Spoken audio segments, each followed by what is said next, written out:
Good afternoon and good evening, and thank you very much for joining us today for the first webinar of Trinity Term, where we are delighted to welcome Australia's eSafety Commissioner, Julie Inman Grant, who will discuss tech policy from ground zero to today. A little housekeeping: we are fortunate to have a varied audience with a wide range of views, and we request that the opinions of others are respected in this space. For your awareness, this event is being recorded and will be posted on our website following the event. Please send in your questions using the Q&A tab at any time during the talk, and these will be answered towards the end.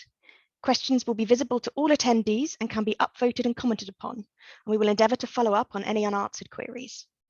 Please allow me to introduce our host for today and Director of the OII, Professor Victoria Nash. Thank you so much, Isabel, for that introduction. It is a really huge pleasure to be hosting this event today. I've worked in the space of internet policy and specifically internet safety since the early 2000s, and it's been, quite something to watch its evolution, and in particular to watch the responses of policy audiences around the world to the evolving challenges in this space. In this space, I think it's fair to say that Australia has been one of the leading lights. And within Australia, Julie Inman Grant, our speaker today, has been an extraordinary role model for the good efforts that government and regulators can make in guiding and protecting citizens online. Julie is an extraordinarily experienced woman. She has corporate experience. She understands how tech companies work. She worked in Microsoft, I think, for more than 17 years in government relations. She's also worked at Twitter and Adobe, but she also has non-profit experience, an experience of working very closely with government, with Congress. In the role that she's taken on in Australia, she also plays a really important role on the global stage. She's chair of the Child Dignity Alliance's technical working group, and she's a board member of the WePROTECT Global Alliance, which, if you don't know it, is a hugely influential international body that seeks to prevent child sexual abuse online. I'm hugely looking forward to the next hour's conversation and hearing much more about Julie's experiences on the front line and where the future of child protection and indeed citizen protection is headed. Please, as Isabel said, think of some questions, pop them in the Q&A, and I will make sure that we get to them at the very end. With that, Julie, I'm going to ask you to switch on your camera and your microphone and hand over to you for the presentation, please. Thank you so very much for the really generous introduction, and thanks everyone for joining this morning. I feel incredibly privileged to be with you all to share my thoughts and experiences with some of the sharpest minds shaping the digital world today. And it does seem somewhat appropriate to be speaking with you about the current state of digital policymaking via streaming video applications, something we've all become a lot more familiar with, maybe more than we would have liked over the past couple of years. Now, this terrible pandemic has impacted all of our lives in ways we weren't prepared for, but it's also reinforced to all of us the importance and value of the digital world, allowing us to continue to work, learn, and communicate. In fact, I would argue that the internet has truly become an essential utility. Though the subject of my talk today is not about concentrated tech power and competition issues, though I am familiar with those issues dating back to my time in Washington, D.C. in the mid-1990s. Today, I want to share with you some of these experiences working in the tech world and some of the standout events that have shaped my thinking and led me to become Australia's eSafety Commissioner. I also want to highlight some of the future challenges and opportunities I see for digital policy leaders and academics such as yourselves. Slide. And as thought leaders in technology policy, I think we all need to be mindful about bringing balance and pragmatism to any major technology debate in terms of how we design interventions and solutions, but also in terms of how we balance a range of fundamental rights. Well, I do believe that there are real online harms we need to address as an organization that deals with online risks and serious cyber abuse every single day. I also believe we're facing a new wave of moral panic around technology that may result in some blunter force approaches from governments around the world. Humanity's fear of technology has always been thus.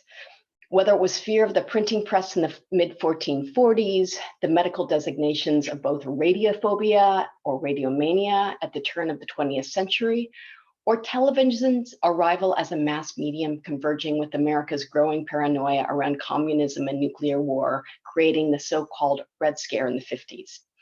And there tends to be a cyclical fear cascade that serves as a powerful societal force in the wake of these phenomena. In the internet age, this is often prompted by a tragic online event, like a child being groomed, assaulted, or even killed based on meeting a predator online, or as we've also seen here recently in Australia, someone tragically taking their life after experiencing the devastating impact of online abuse. Now, I do always note that suicide is an incredibly complex phenomenon with a range of factors contributing and usually underlying mental health issues, so that drawing a direct causal link between cyberbullying or image-based abuse and suicide can create a dangerous precedent. So time and again, we do tend to see a familiar pattern. A tragedy happens, it's broadly propagated by the media, which may then be picked up by politicians and added to the gristmill of the policy-making sausage machine. Well, this is why mindful, planned policy development, looking at the evidence and defining the policy solutions and shaping the future environment is critical, and in my view, leads to much better policy outcomes. And I've seen this pattern emerge time and time again. And in the online safety space, there seems to be an inflection point every 7 to 10 years. And I'll tell you a bit more about my experiences at Tech Policy Ground Zero in DC, starting now. But first, I'd like to start today by asking you to think about which fear-based theory you might subscribe to when it comes to techno-panics and the internet. Either the only thing we have to fear is fear itself by Franklin Delano Roosevelt, or Shakespeare, which I suppose is appropriate for the audience. In time, we hate that which we often fear. Or with the next slide, perhaps it's a sentiment in between. You can listen on before you make your own determination. Let me take you back 30 to 30 years ago in Washington, DC, when I worked at the intersection of public policy, technology, and social justice before there was an internet. And because it was the 1990s, I went to Capitol Hill not only full of big ideals, I had even bigger hair. And I definitely sported rosy techno-utopian colored glasses. Now, for a lot of people working in tech policy or online safety these days, they'll often say things like, I just fell into it. And that was certainly my experience. Quite simply, I was working as a legislative assistant, which is the equivalent of a policy advisor, on a range of social policy issues in the early 1990s when my hometown congressman popped his head into my cubicle and said, hey, we've got this little software company called Microsoft in our district. Can you also take on technology issues and the deregulation of the US telco sector too? Of course, working on policy issues on Capitol Hill, making next to no money, not being able to afford to eat, you always welcome the opportunity to work with the corporate sector. So after graduate school and a stint in Brussels, that small little company in the 1st Congressional District of Washington had grown to 25,000 employees and was diversifying beyond their dominant Windows operating system. So in November 1995, I was hired to become one of Microsoft's first DC-based lobbyists. And one of my first tasks as a young government relations professional, actually it was day 2, was to support Bill Gates on a round of engagements in the Capitol. He was launching his Road Ahead book. Now, as you can imagine, leading the world's most successful company in the mid-1990s meant that Bill was a very incredibly busy guy. This goes some way to explaining how, upon arriving at the White House for a meeting with the then President Bill Clinton, the then richest man in the world quietly let me know he had forgotten his wallet.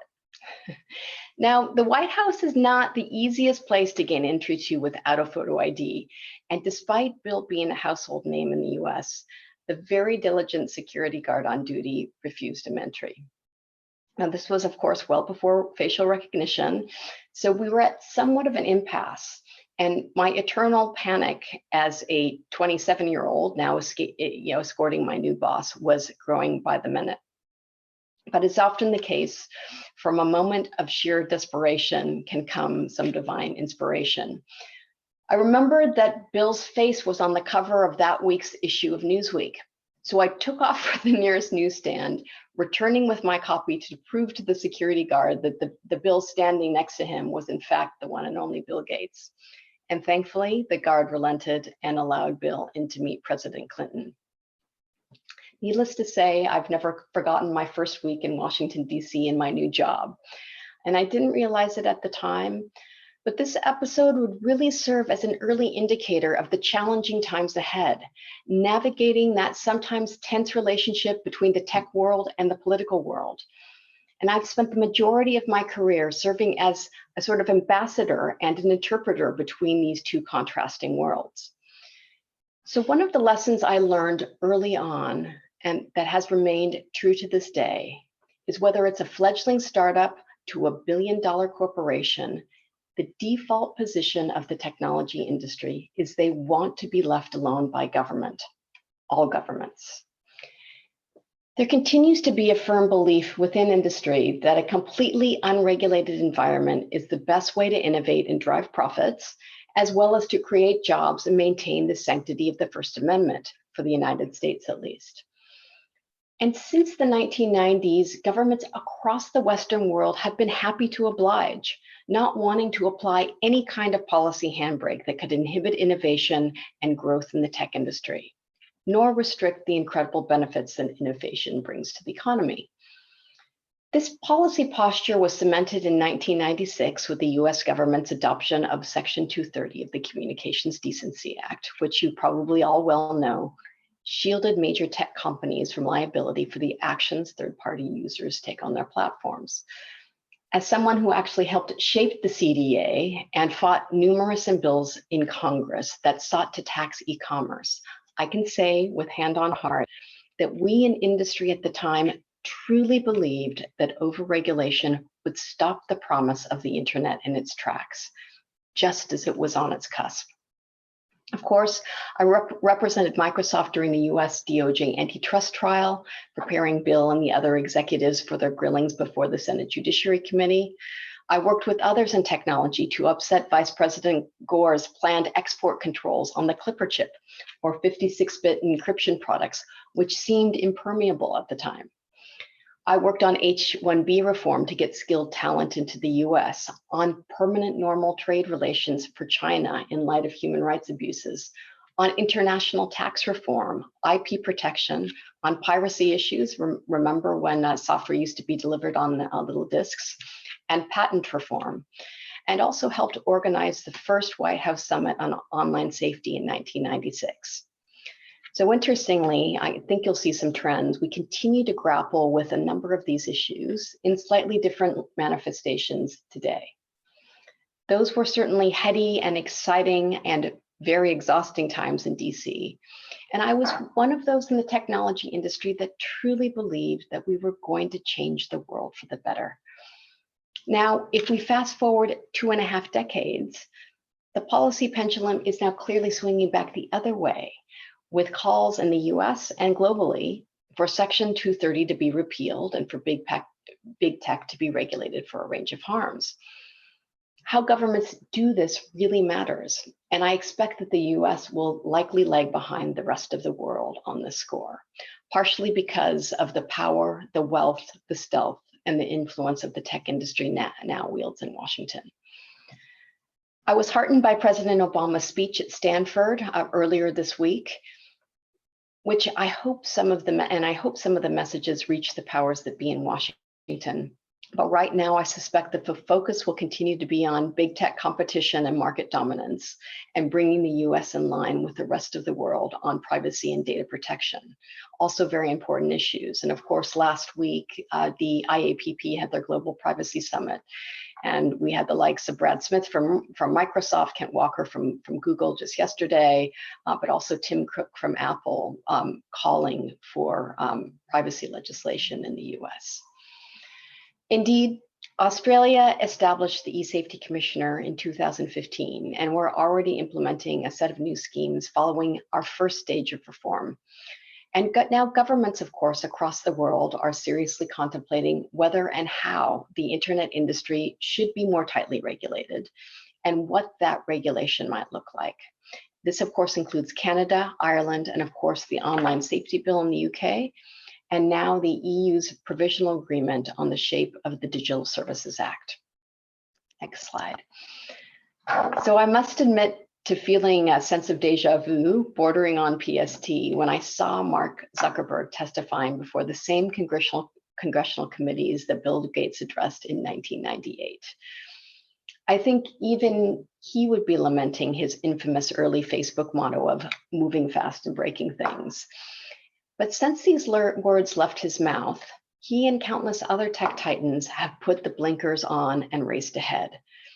In fact, along with the recent Meta rebranding, the motto has indeed been altered, but rebranding cannot alter the damage that has been done. They indeed did move fast and unfortunately have left a trail of destruction that societies and governments around the globe are only just coming to terms with. And my belief is that if we do not truly understand both the societal and the personal cost technology has or will have on our future, which is why we all need to work together to shape the future of online spaces with human rights, safety, ethics, privacy, and security at the core. And the recent advocacy of Facebook whistleblower Frances Haugen revealed to the world just how far the rabbit hole goes. As you know, Frances stated that Facebook consistently chose to maximize its growth rather than implement safeguards on its platforms, and that it failed to act on its own internal research and clearly demonstrated the harms that Facebook products were inflicting on people, particularly children. To me, it's important that companies do this fundamental research, but what companies do with this research is what really matters. And as someone who worked as a safety antagonist inside the tech industry for more than 20 years, I have to admit that none of that came as a great surprise to me. I saw these scenarios playing out daily. Putting profit before safety seems to be imprinted into the very DNA of some of these big tech companies.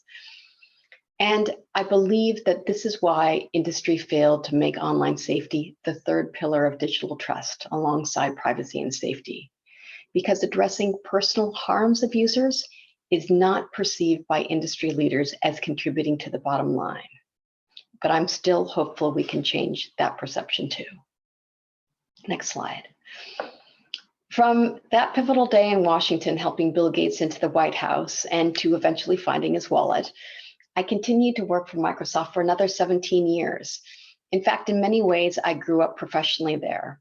So it is really interesting to reflect on my experiences during the antitrust days when Microsoft was referred to as the evil empire or the Death Star, to their position today as somewhat of an elder statesman of the tech industry. And part of my role in DC involved building their political action fundraising committee, which I have to admit made me deeply uncomfortable. But that is how power and money is intertwined in many national capitals. And here you can see me gripping and grinning with President Clinton back in the day. I think that was back in 1998. So in any case, after a pretty exhausting time in DC, I requested a transfer.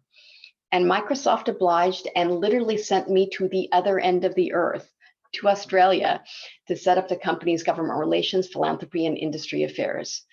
After 5 years, I worked across Asia Pacific, covering privacy, safety, and security issues, joining Microsoft's digital crimes unit, and finishing off my career back at the corporate headquarters in the US as in the Trustworthy Computing division, leading global privacy and safety policy and outreach.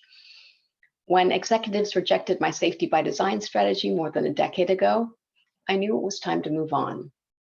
So I headed back down under to drive Twitter's policy, safety, and philanthropy programs across Australia, New Zealand, and Southeast Asia. While I was interviewing for the role at Twitter, a local television personality named Charlotte Dawson tragically took her own life after a series of public mental health breakdowns, followed by merciless trolling on Twitter. Following the cascading fear pattern discussed earlier, the media deemed this the Twitter suicide.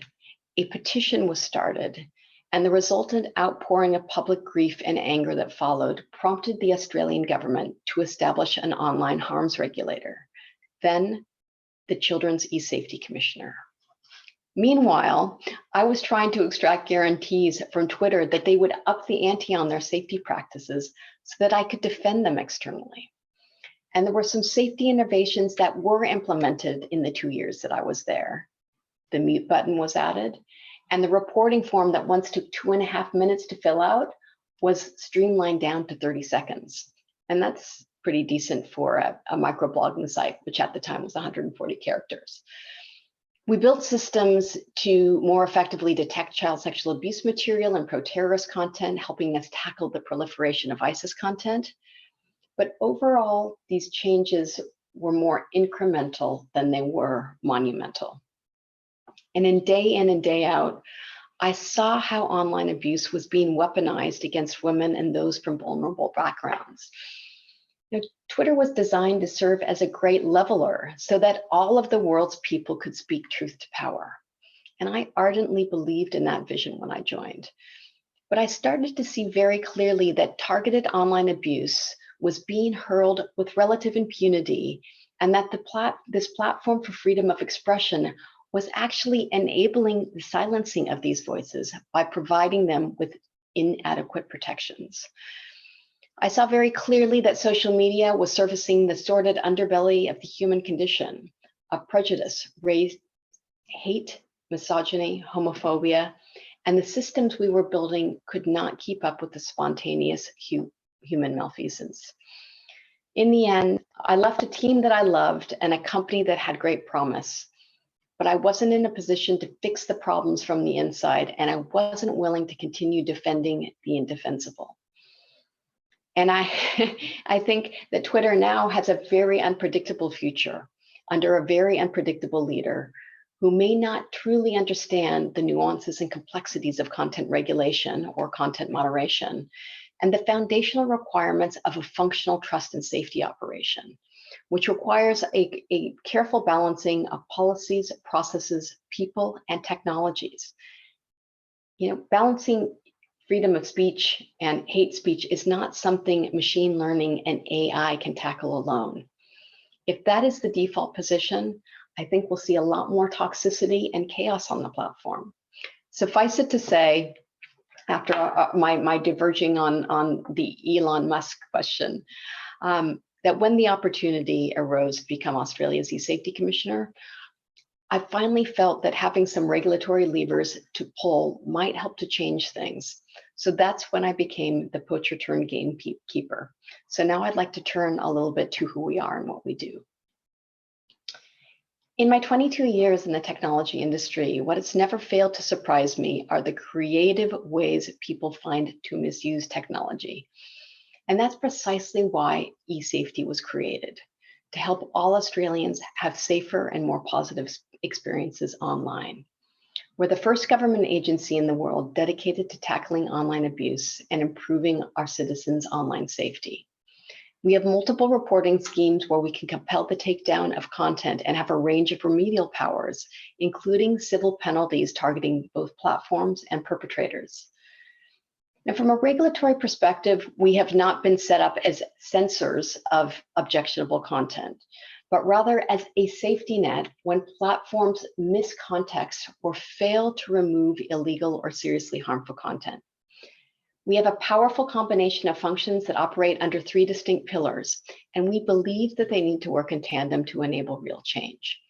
The first pillar, of course, is prevention.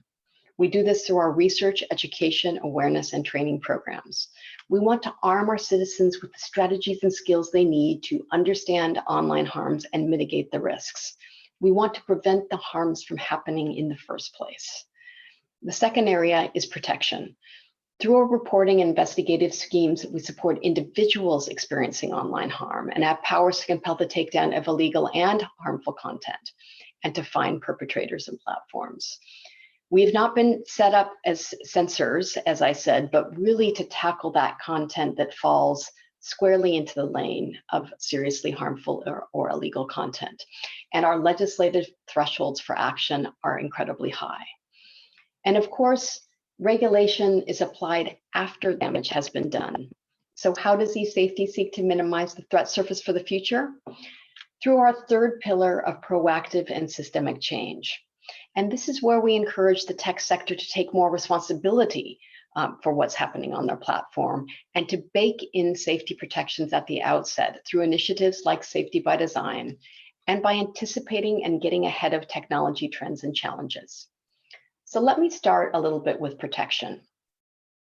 Our first pillar of protection sees us operate a legislated complaint scheme for Australian children who experience serious cyberbullying. And that's defined as material directed at a child that is seriously harassing, intimidating, humiliating, or threatening.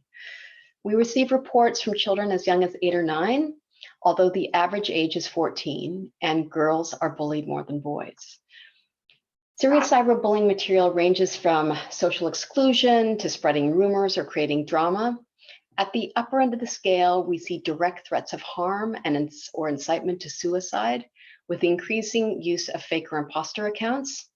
And we're also seeing the insidious process of what we call phoenixing, where a young person will create up to 60 accounts with a person's name in it, with the sole purpose of targeting a specific child.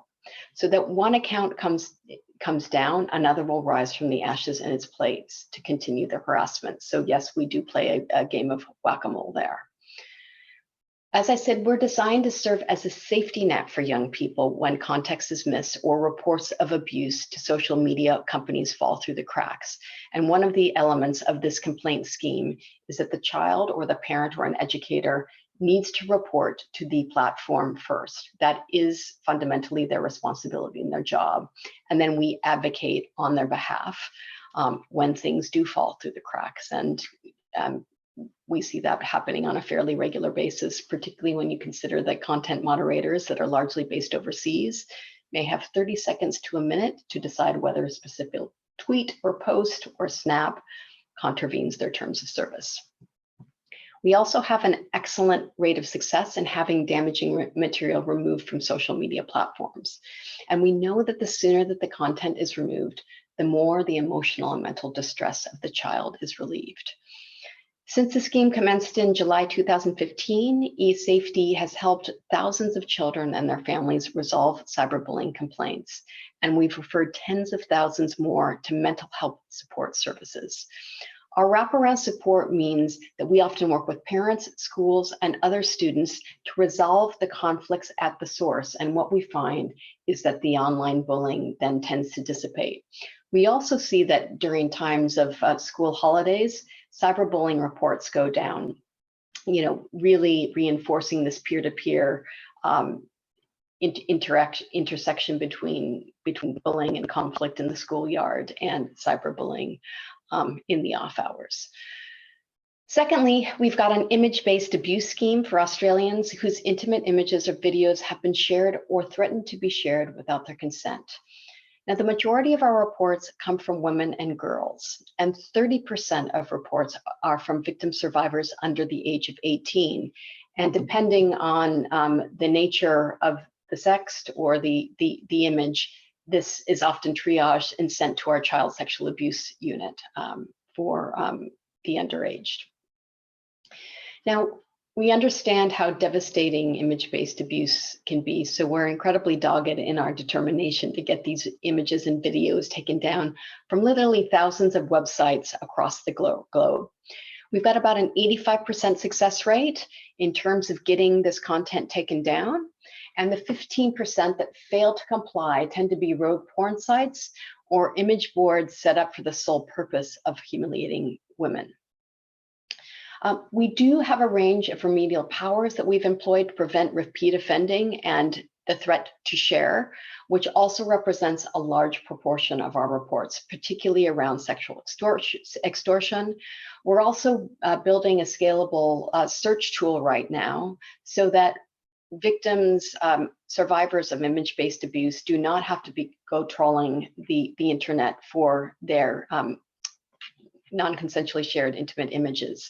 We'll be able to help do that for them with a range of legal and consent provisions in place. So now our online content scheme involves complaints about illegal and harmful content, the majority of which involves child sexual exploitation material. Now, you can imagine how traumatizing this can be for victims who know that their abuse has been memorialized and is sometimes being widely sold and shared years after it has occurred. We help to get this material taken down, and we work with other hotlines, including the IWF in the UK, and through the InHope network, where the vast majority of this content is classified, logged, and removed within 3 days. You won't be surprised to know that COVID really supercharged reports of child sexual exploitation material, and this was experienced by law enforcement and hotlines around the globe. With eSafety conducting about 21,000 regulatory investigations last year alone.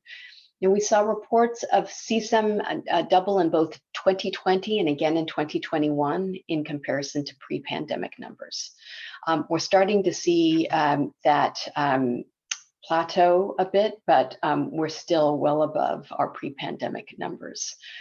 And finally, following powers given to eSafety in the wake of the tragic live-streamed Christchurch massacre in 2019, we tackle abhorrent, violent content and conduct, and we do have the power to block access to material online that promotes or incites a terrorist act, particularly during an assailant or an accomplice perpetrated crime or terrorist act being live streamed.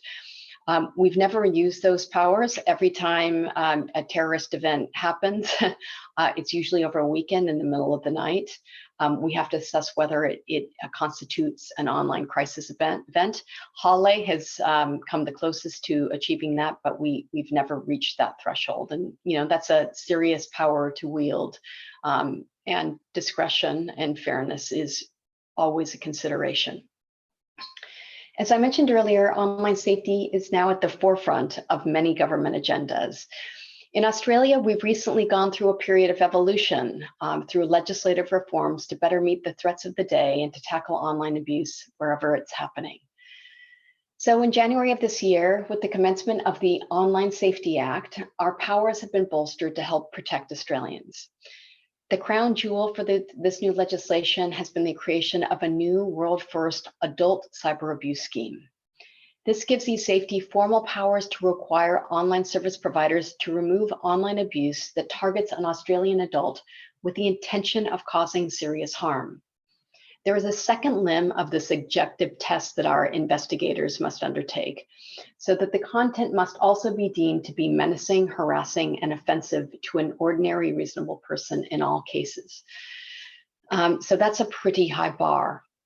And this was pegged at the criminal threshold to ensure that the balance of freedom of opinion and expression with content that clearly veers into the lane of serious online abuse.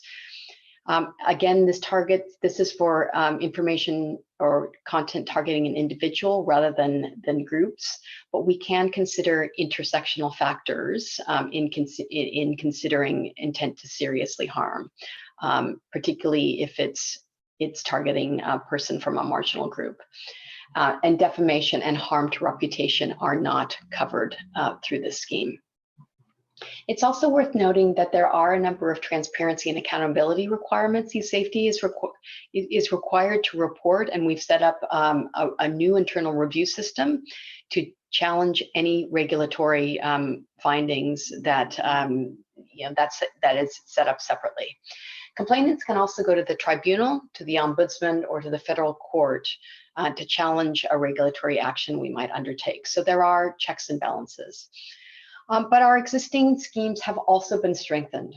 Our cyberbullying scheme can now order online service providers to remove material not just from social media sites, but from all online services where children are spending time, such as online chats, DMs, websites, and other hosting services. We have powers around link deletion notices of search engines, and also powers to target app stores when they're not upholding their own terms of service.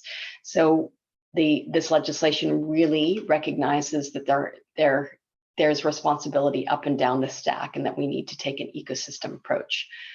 Across these protective schemes, online service providers now have 24 hours to respond to a removal notice from eSafety in most circumstances, down from 48 hours prior. And the Act also gives us new powers to gather information, investigate, and uncover through basic access to basic subscriber information, so that it serves as a basis for further investigation, particularly when fake or imposter accounts are being used or pseudonymous accounts are being used to conduct this abuse. It's also worth noting that eSafety has been given powers to target 8 separate industry segments through sweeping new codes targeting systems and processes, in line with the approaches that are being taken in the UK and Europe. So there's both the provision of mandatory codes, and this will require a broad range of industries to not only proactively detect and remove illegal content, or what we call Class 1 content, but also to restrict children's access to harmful content like violent pornography. And this is separate from the age verification roadmap process, where we've been consulting for almost a year, and we'll be making a recommendation to the government in December about the policy, regulatory, and technology considerations they should think about with respect to age verification. Finally, we have the basic online safety expectations that do just what they say. They set up reasonable steps companies should be taking to ensure that Australians can utilize their platforms more safely. And it also gives us powers to compel transparency reports to really lift the lid or lift the hood to understand how companies are living up to these expectations or tackling difficult online challenges like recidivism or volumetric cross-platform attacks. And this demonstrates how all of these tools fit together. But I'd just like to note that while other jurisdictions are looking at these more sweeping systemic changes with pretty hefty penalties, I do believe that one of the best and most important services that we can provide Australians is that relief when they are experiencing serious online abuse. And having compassionate citizen service has become one of our hallmarks, and I'm proud of what we've achieved on their behalf. Next slide. Now, in order to build evidence-based resources, evaluate the efficacy of programs, track behavioral change, or pick up trends, research underpins everything we do at eSafety. Now, this is the key to framing solutions for the future and growing the unique body of work that doesn't exist anywhere else, particularly because we can leverage trends from our investigative branch and their dealings with the public. We can see what's happening at the coalface in real time. Understanding the experiences of vulnerable communities and how online abuse manifests differently has seen us probing online issues affecting adults, women, children, young people, older Australians, Aboriginal and Torres Strait Islander people, people identify as LGBTQI+, called communities, and people living with a disability. Now, when we pair this foundational research with meaningful co-design of resources and programs, we know we will have higher degrees of success. And one of my legislative functions is to lead and coordinate online safety education across Australia. If you've checked out our resources at esafety.gov.au, you'll see that we've developed a lot of our content based on audience, but we also cross-reference against key online issues. With 94% of Australian 4-year-olds now having access to a digital device, we know that parents need to be the front line of defense. So we start with early years guidance for parents of those from 0 to 5 that is rooted in being safe, being kind, making good choices, and asking for help. As we move into the primary years, we're working with schools to teach the 4 R's of the digital age: respect, responsibility, resilience, and critical reasoning skills. And our offerings really do span from cradle to grave. And one element of silver lining that we saw from COVID is that our Be Connecting learning resources for senior citizens skyrocketed, helping reduce isolation by helping seniors learn how to video conference, online shop, engage in online banking, and avoid scams. And aside from the evidence-based and co-design, what you'll see is that when we talk about risks and harms, we try and give Australians very clear and tangible steps they can take to mitigate these risks. Next slide. And we do know that pedagogy matters. Working with the Queensland University of Technology and academics around the world, including Professor David Finkelhor, we looked at the efficacy of evaluated online safety programs and approaches to discern what worked and what didn't. And just as you should never let perfection be the enemy of the good, fear should not be the basis for your online safety education. We know that fear-based messaging can lead to amygdala hijack and abstinence approaches to technology use. And one thing that we all know is that the specter of device denial for young people can cause them to clam up rather than to seek help. And help seeking is one of the, I think, the biggest challenges we all have where teens are concerned. So based on this two-phase research, we've created a best practice framework for delivering online safety education that's freely available to anyone. We also have a problem to accredit external providers of online safety education that tend to deliver content into the schools called the trusted eSafety providers. And our aim is not just to build a community of practice, but also to lift the standards and quality of online safety education through the curriculum, but also through these external presentations. Now, one of my aspirations for eSafety is that we become one of the most nimble and innovative regulators out there, staying one step ahead of the winds of technological change. And we need to do so if we're going to be effective. So the third of eSafety's pillars is proactive and systemic change. And it's something that we're driving across the board through our Safety by Design initiative, which encourages tech companies to make safety a forethought rather than an afterthought. As noted, I did try and bring Safety by Design to Microsoft more than a decade ago. So you can imagine I didn't waste any time trying to build a global initiative that I knew was a critical component to building a safer online world, but also for minimizing the threat surface for the future. The aim seems simple and intuitive: to put the rights, empowerment, and autonomy at the forefront of product design, to build safety protections in rather than bolt them on after the damage has been done, to assess and mitigate online safety risk. We also knew that we had to do this with industry rather than to industry. So we deeply consulted with more than 180 companies to arrive at these key principles that would apply to companies large and small. I'm gonna fast forward so we can get to questions. So after 8 months of consultation, we arrived at 3 pillars of Safety by Design: service provider responsibility, user empowerment and autonomy, and transparency and accountability. We also worked to surface up best practice innovation by the companies. Next slide.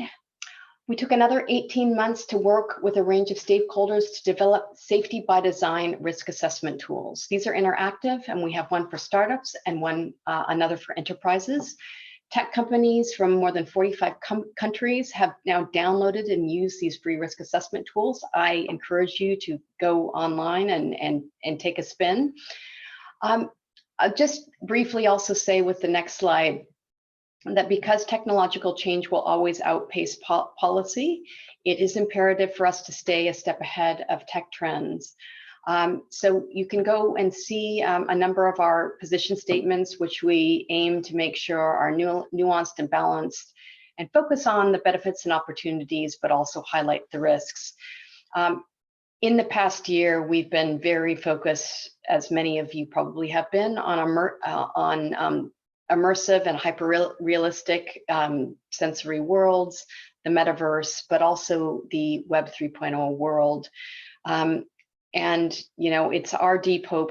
I see this as an opportunity to really, really shape the future. And we can do this now, but we really have to think about regulation in a very different way. This is going to be a very complicated and nuanced space. And if you're thinking about things like immutability and anonymity on the blockchain, you know, how do you, and with nobody being responsible, how do you remediate harm? How do you remove child sexual abuse material or image-based abuse if they're on a public ledger in perpetuity? I think I might just wrap up really quickly.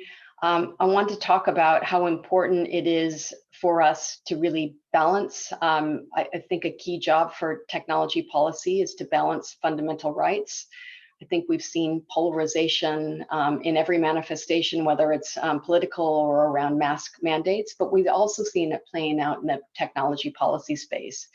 And I think we just need to recognize that privacy and data protection and online safety and the dignity of children aren't necessarily mutually exclusive. We need to find a middle way. And I think the same can be said about freedom of expression and protecting people from online violence.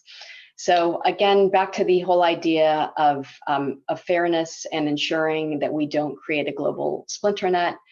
Part of what we're trying to do is engage externally and internationally with as many organizations as we can so they can learn from our successes, but also from our mistakes.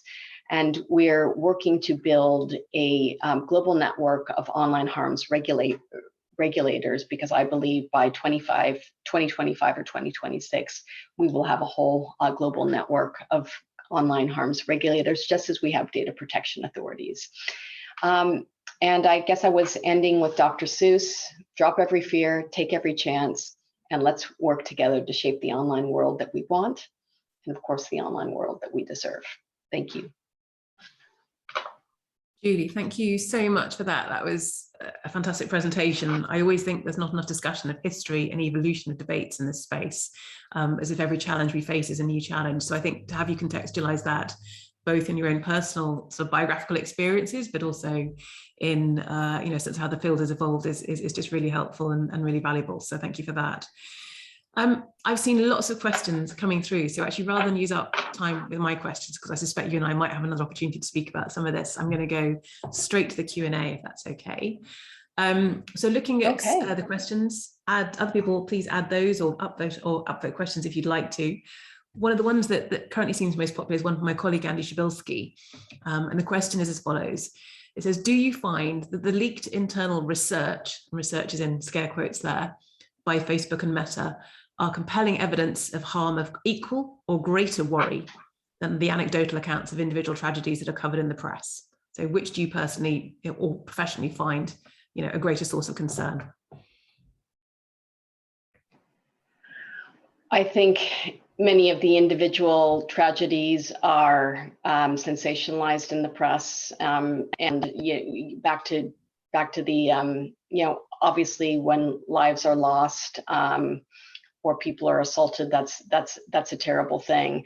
I think what is more concerning to me is that Facebook and other companies are investing in this research, and they're able to afford some of the best researchers. You probably have opinions about the methodologies that might be used, but like I said earlier, it's what they do with that research that matters.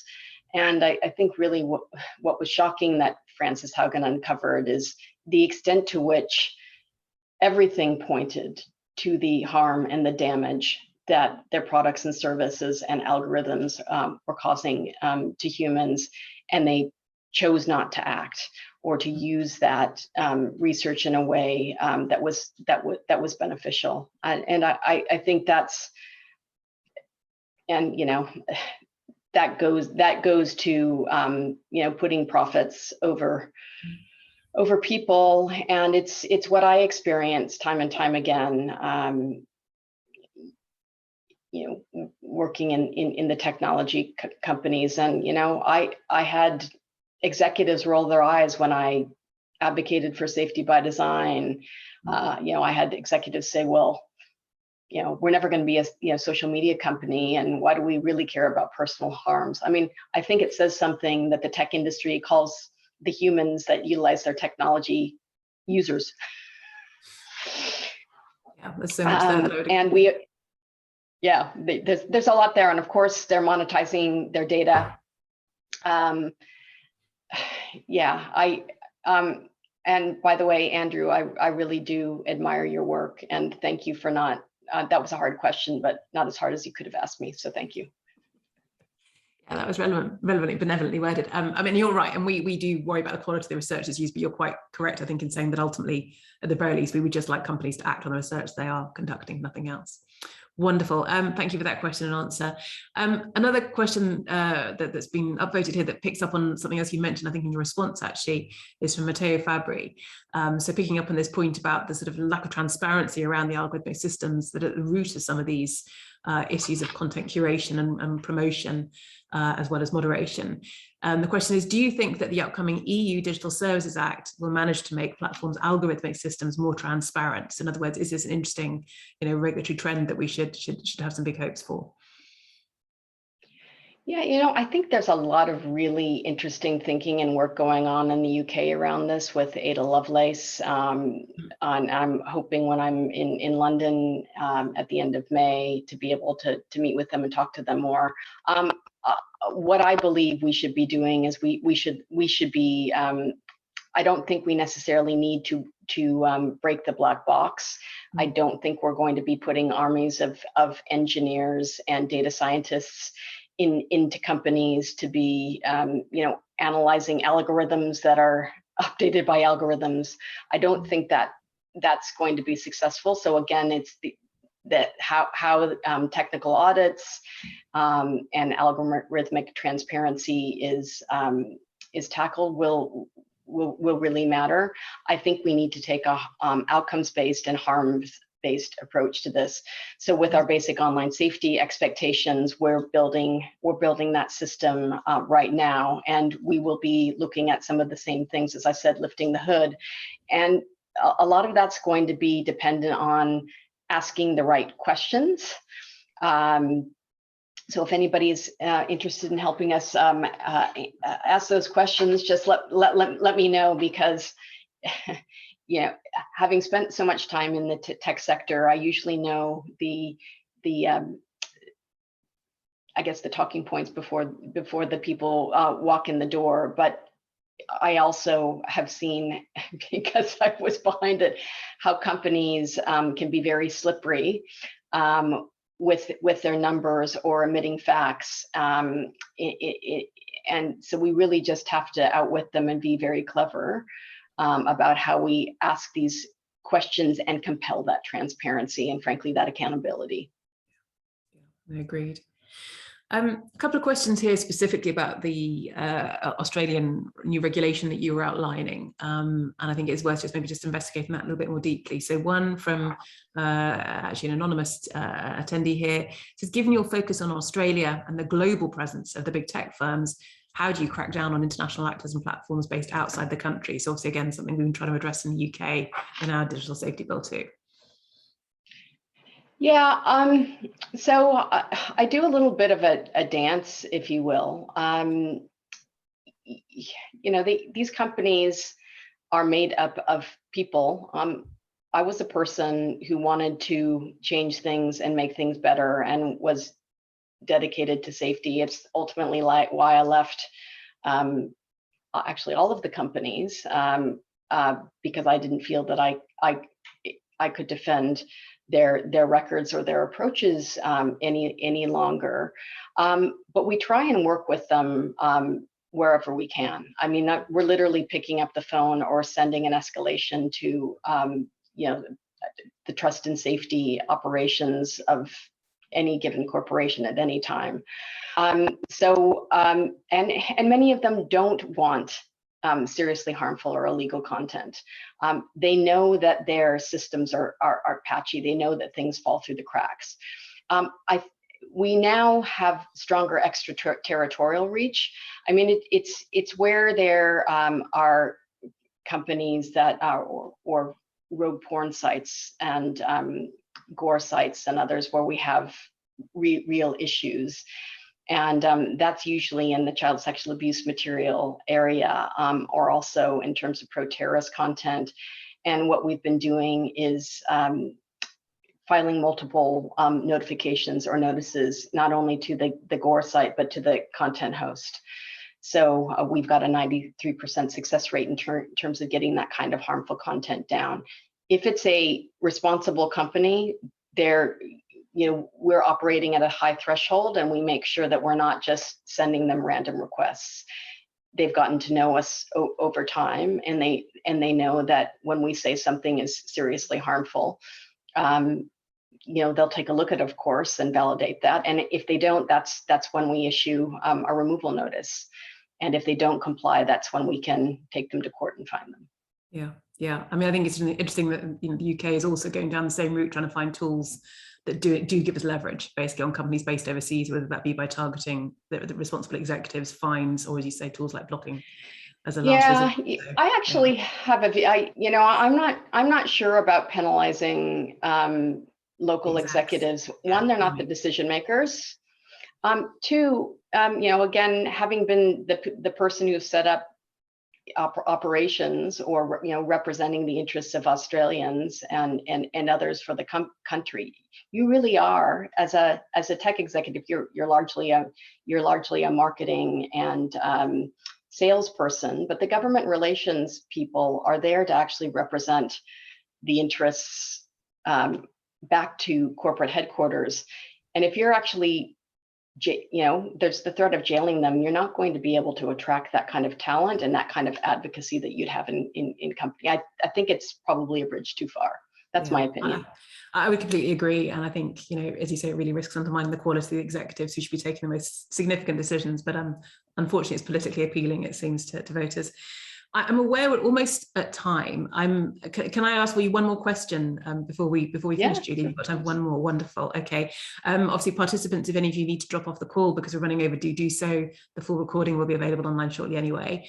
But there's one last question that came in, and it's great because I thought it was a really interesting point that you made as well. So Joanna Nula asks this question: the power of lobbying in all industries is game-changing. How can we limit the power of tech companies lobbying and increase the transparency of lobbying processes as a way of tackling some of the power asymmetries that determine political decision-making? So big question here about political processes rather than tech companies, but such an important one. It is such a, I tried to mute what I was really feeling, but during the end of my stint in Washington, D.C., I felt like I needed to take a shower, and I would literally wake up and I would go to breakfast fundraisers and lunch fundraisers and dinner fundraisers and galas.